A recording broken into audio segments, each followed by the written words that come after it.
ఈరోజు మనం vegetable rice చేసుకుందాం. దానికి కావాల్సినవి క్యారెట్, బీన్స్, బంగాళదుంప, పచ్చిమిర్చి అన్ని ముక్కలుగా కట్ చేసుకుని మిల్ మేకర్ వేడి నీళ్ళల్లో వేసి పిండి పక్కన పెట్టుకోవాలి.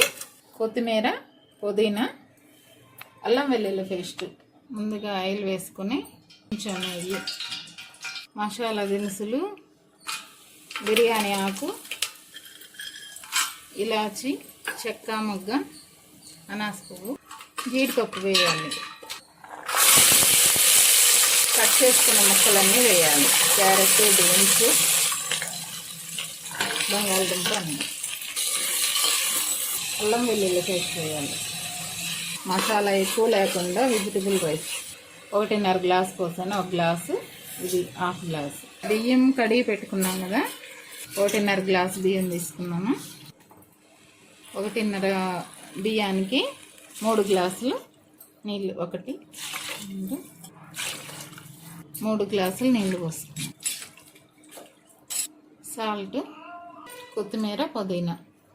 సాల్ట్ ఇప్పుడే చెక్ చేసుకోవాలి, ఉడకనివ్వాలి. మిల్ మేకరు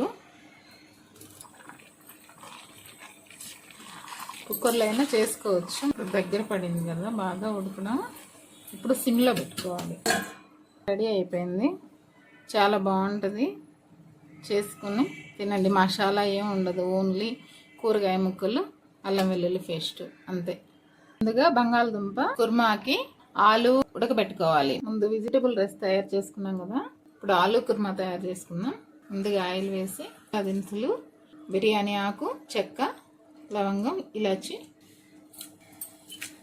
ఉల్లిపాయ కట్ చేసి పెట్టుకోవాలి, టమాటా, పచ్చిమిర్చి, పుదీనా, కరివేపాకు. ఇప్పుడు పుదీనా వేయాలి. తర్వాత ఆనియన్ లైట్గా బ్రౌన్గా వేగాలి. కరివేపాకు, పచ్చిమిర్చి, ఉల్లిపాయలు వేగాయి, టమాటా వేయాలి. ఇప్పుడు అల్లం వెల్లుల్లి పేస్ట్ వేయాలి. ఆ వెజిటబుల్ రైస్లోకి ఈ కుర్మా చాలా కాంబినేషన్ బాగుంటుంది. ఇప్పుడు కారం, పసుపు, ధనియాల పొడి, జీలకర్ర పొడి కొంచెం సేపు వేపి వాటర్ పోసుకోవాలి. మనకి తగినన్ని నీళ్లు పోసుకోవాలి, ఉడకనివ్వాలి. వాటర్ పోసిన తర్వాత ఉడికేటప్పుడే ఉప్పు కూడా వేసుకోవాలి. ముందుగా బంగాళదుంపల్ని ఉడకబెట్టి పీల్ తీసి పెట్టుకోవాలి. చిన్న చిన్న ముక్కలుగా కట్ చేసుకోవాలి. మసాలా అంతా ఉడికింది. ఇప్పుడు బంగాళదుంప ముక్కల్ని యాడ్ చేయాలి, కలిపి ఉడకనివ్వాలి. కూర ఉడికిపోయింది. గరం మసాలా కొంచెం, కొత్తిమీర. వెజిటబుల్ రైస్ ఆలు కుర్మా చేసుకొని ఫ్రై చేయండి, చాలా బాగుంటుంది. వెజిటబుల్ రైస్ కుర్మా రెడీ అయిపోయింది.